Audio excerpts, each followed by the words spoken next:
बच्चों, नवोदय क्लास में आपका फिर स्वागत है। आज की जो वीडियो है वो हमारी तत्सम और तद्भव हिंदी के व्याकरण में तत्सम और तद्भव बहुत ही महत्वपूर्ण हमारा ये चैप्टर है।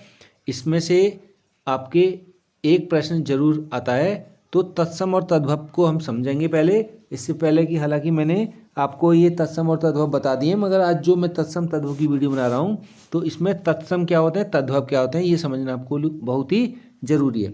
तो बच्चों, तत्सम क्या होते हैं? तत्सम हमारे हिंदी में प्रयोग होने वाले संस्कृत के मूल शब्दों को तत्सम कहते हैं। देखिए इसमें यह है, जो हम हिंदी भाषा में जो भी शब्दों को प्रयोग में लाते हैं, जैसे संस्कृत हमारी एक भाषा है। संस्कृत में आपने देखा होगा कि जो हमारे संस्कृत में शब्द होते हैं, उन्हीं शब्दों को हम एज इट इज, ज्यों के त्यों, ऐसे ही हम किस में ले आए हैं, हिंदी भाषा में ले आए हैं। और यही जो हमारे हिंदी भाषा के शब्द हैं, ये हमारे तत्सम शब्द कहलाते हैं। जैसे मैंने कुछ एग्जाम्पल लिए हैं, जैसे मस्तक, मस्तक मस्तक मतलब होता है माथा। पुस्तक, पुस्तक को हम पुस्तक बोलते हैं। पुष्प, पुष्प को हम फूल बोलते हैं। भिक्षा, भिक्षा ये हमारे किसके शब्द हैं? ये तत्सम के हमारे शब्द हैं, जो संस्कृत में भी ऐसे ही पढ़े और बोले जाते हैं। ठीक है, अब बात करते हैं हम तद्भव की। देखो, तद्भव शब्द क्या होते हैं?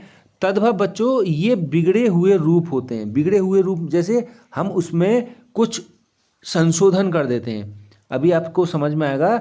जैसे मैं कहूँ तत्सम शब्द में कुकुर, अगर ये संस्कृत का शब्द है, तत्सम जो है, तत्सम यानी कि संस्कृत का शब्द, इसे कुकुरु, कुकुर बोलते हैं। और कुकुर का जो तद्भव होगा, इसको हमने बदल करके क्या कर दिया, कुत्ता कर दिया। ठीक है, कुत्ता से आप भली भांति परिचित हैं, तो संस्कृत में इसको क्या बोलते हैं, कुकुरु।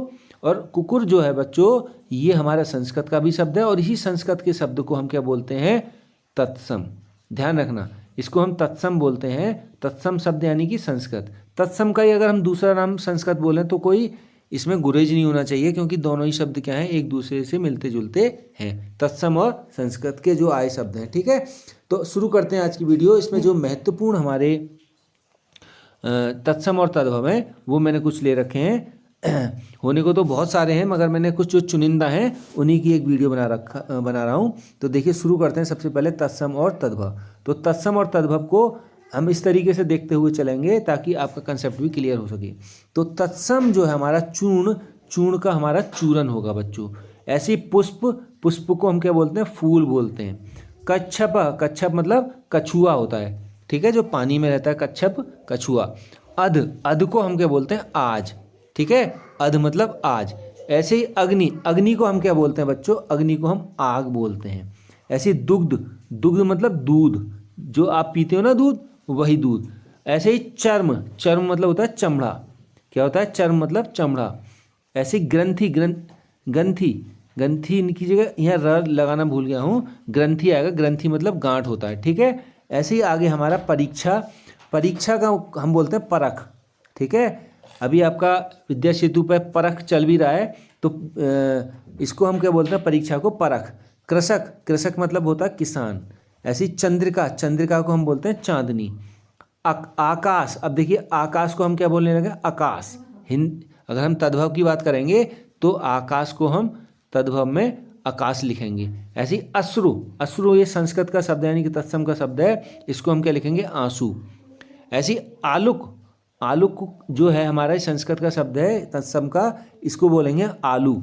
उच्च, उच्च मतलब होता है बच्चों ऊंचा। ऐसे अक्षी, अक्षी को आंख। आलस्य, आलस्य को आलस। उलूक, संस्कृत का शब्द है तत्सम का, उलूक को बोलेंगे उल्लू। कदली, कदली, कदली केला। देखिए, आपने अगर संस्कृत की किताब पढ़ी होगी, कक्षा 3, 4, 5 में संस्कृत पढ़ाई जाती है, तो वहाँ पर भी फलों के नाम, फूलों के नाम, कई ऐसे नाम हैं जो आपने पढ़े होंगे और सुने होंगे और देखे होंगे। तो उन्हीं का अगर हम रूपांतरण करें, जैसे कदली को केला बोलते हैं, ये कदली संस्कृत का ही शब्द है, तत्सम का शब्द है, और कदली को केला बोलते हैं। ऐसी क्षेत्र, क्षेत्र को खेत बोलते हैं। इसी प्रकार ग्रंथि, ग्रंथि को गांठ बोलते हैं। घोटक, घोटक मतलब होता है घोड़ा। कपोत, कपोत मतलब होता है बच्चों कबूतर। कोकिल, कोकिल मतलब कोयल। गो, गो मतलब गाय। ठीक है, ऐसे ही आपका गुण, गुण को हम क्या बोलते हैं, गुण, गुण। ऐसी घृणा, घृणा को घिन। चूर्ण, चूर्ण को चूरन। चतुष्पद, चतुष्पद मतलब चौपाया, जैसे चतुष्पद मतलब चौपाया जानवर, चौपाया हमारा व्हीकल हो सकता है, जो कार होती है चौपाया, ठीक है। अगला है ऐसी दधी, दधी मतलब दही, दंड, दंड मतलब डंडा, ठीक है। आगे ऐसी दुर्बल, दुर्बल का होता है हमारा दुबला, क्लियर है। ऐसे आगे इसमें अगला है हमारा तत्सम तद्भव में घृत, घृत मतलब होता है बच्चों घी, आप खाते होगे घी, तो घृत को हम घी बोलते हैं। घट, घट मतलब होता है घड़ा।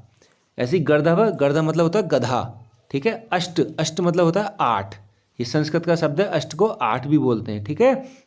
अक्ष, अक्ष मतलब आँख, ठीक है।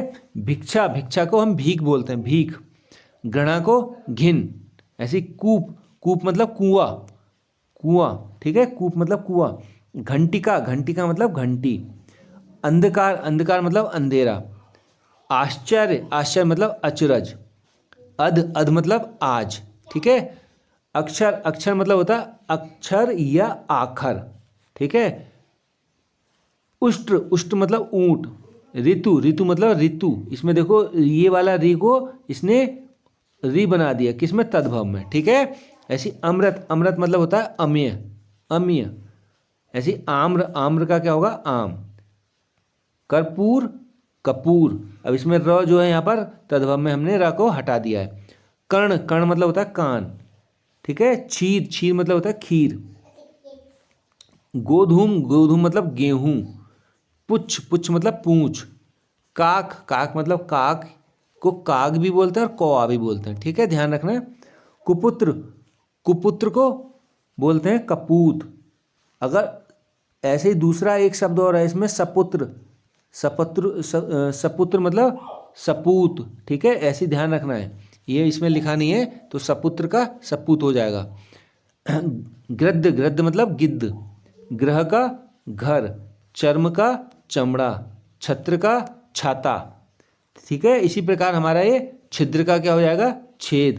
ताम्र का तांबा, धैर्य का धीरज, और निद्रा का हमारा हो जाएगा नींद, ठीक है। ये आपकी छोटी सी वीडियो थी, और इसमें हमने आपको आज तत्सम और तद्भव का एक वीडियो बनाई है।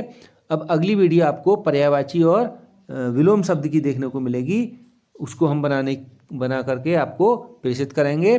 और आप वीडियो को ऐसे ही देखते रहें, लाइक और फॉलो करते रहें। Thank you.